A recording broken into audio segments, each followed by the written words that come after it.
what are the key barriers that face women who are trying to climb the success ladder?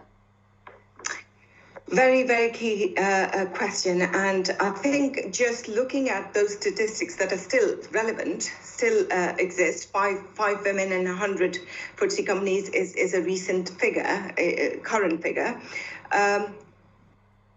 Women are as ambitious. It's not for lack of wanting the success, but women do lack self-belief. They feel, and that why that is, it's based on deep-rooted stereotypical notions of how girls are brought up or used to be brought up in particular. The fact that girls aren't supposed to be very vociferous about their aims, ambitions, or their capabilities because they're seen to be loudmouths or showing off.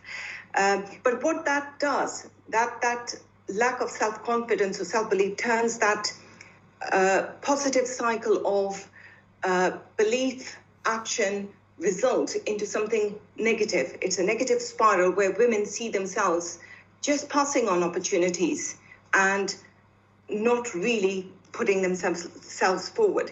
Another key barrier, the theme that came up again and again, was the double burden.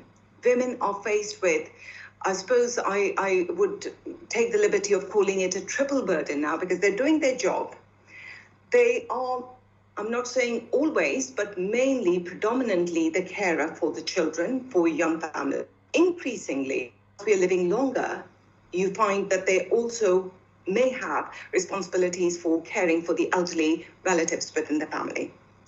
So this makes women very much comfortable in the notion of we rather than I. They're happier doing jobs that they are sharing responsibilities with others in teamwork scenarios, and don't put themselves forward to get to the next rung because they feel they can't afford to give any more time. And the notion also, I feel, Natasha, the fact that it's made out to look that it's very difficult. These top senior leadership positions are all-consuming. You have to give it everything you've got, time-wise, resources-wise, and women then shy away from taking up those positions because they feel they can't afford to not do justice to their home life.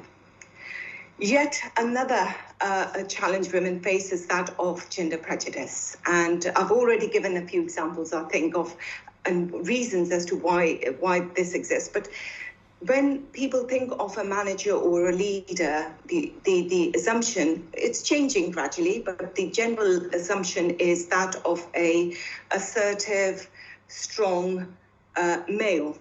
It's like think manager, think male mindset. And women, in fact, find that this sort of attitude, the boys' club, excludes them. It does not give them the comfort and a psychological safety they are seeking to be able to contribute in a positive way without fear of repercussions.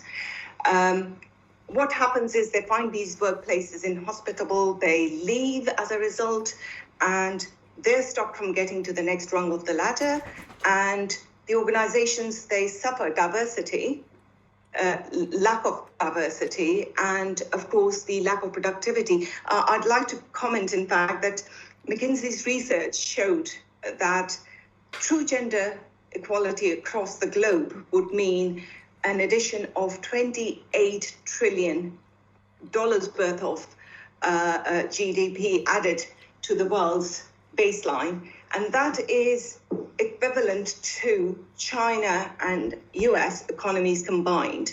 So why wouldn't, in fact, the world benefit from such an untapped resource? It's a question that I can't find an answer to. Education also played a part. Women that I talk to and have seen, they use it as a tick box, the fact that they can't be held back by, when compared to men, they can't be held back to say that they do not have the requisite qualifications. So they will go and do the the highest level of academia just to prove the point. But what I also found, it didn't stop women who didn't have academic qualifications from achieving. If they had that determination, the entrepreneurial spirit, it was enough, and they used experience and life experience to get them through. So those are the key barriers. I haven't included, in fact, if women have a disability or they are coming from an ethnic background, there is an added layer that they face. But that's generally the key barriers.